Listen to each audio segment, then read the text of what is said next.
College athletics are a huge part of the university experience. I've been a witness to the tremendous hard work and sacrifice that goes into being a college athlete, so I am in no shape or form trying to discredit all of the hours that they put into their sport. College athletes are our peers. We sit next to them in the classroom, we spend our weekends supporting them, we follow the big stars on social media. However, college athletes should not be paid a salary from the NCAA or their college athletic departments. This,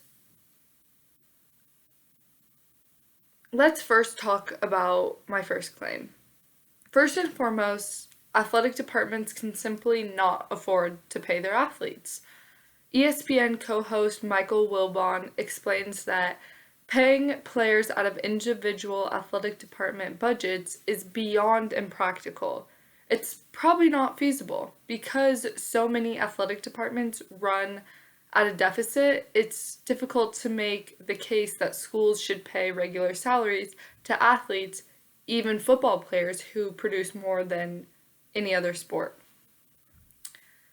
Even if college athletic departments came together and thought it was only fair to pay their athletes, they simply could not afford to.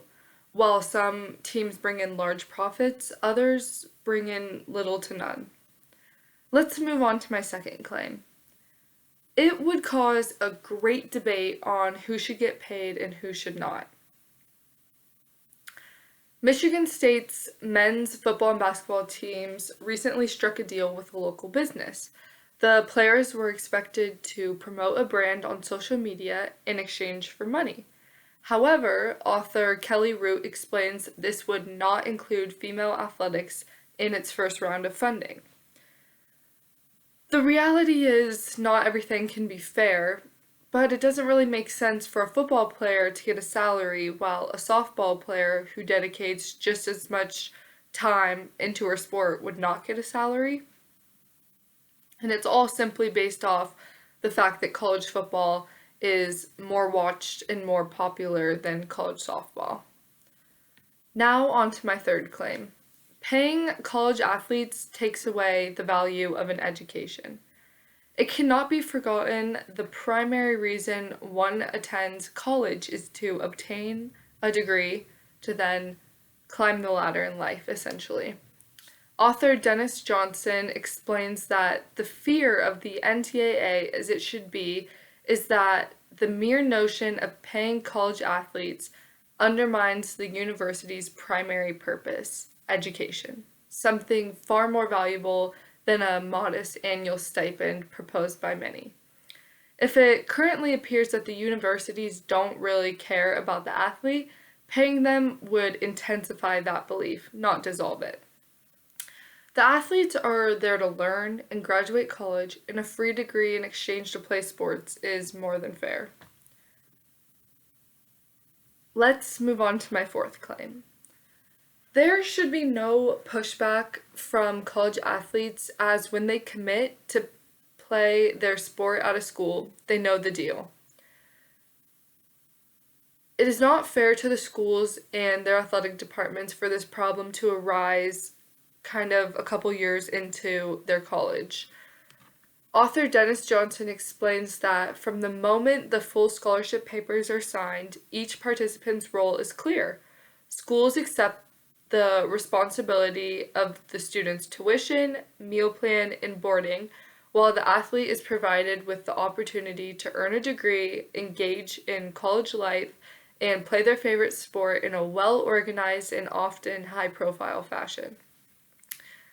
It is more than a fair deal, so there's no reason for college athletes to expect or even ask for more. And now for my fifth and final claim. College athletes should continue to get compensated for their time and effort through scholarships and stipends. Additionally, the NCAA came out with a new name, likeness, and image rule that was implemented in July of 2021 and is a way for college athletes to receive a little extra money. Author Tim Simons explains that the NCAA will now allow college athletes to profit off of their names, images, and likeness under new interim guidelines. This is the perfect solution to satisfy those who believe scholarships and stipends alone are not enough for college athletes. Now they will be able to profit from endorsements and personal appearances.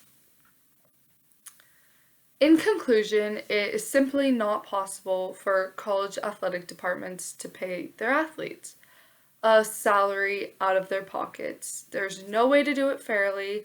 It would take away the value of an education, and college athletes know the deal when they commit to their schools. Point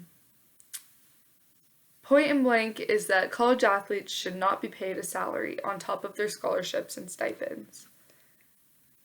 The NCAA's name, image, and likeness rule that came out this past summer is the perfect compromise. You can support your favorite players by buying their jerseys from the bookstore. There should no longer be any controversy surrounding the debate on whether or not college athletes should be paid. The case has been closed. Thank you.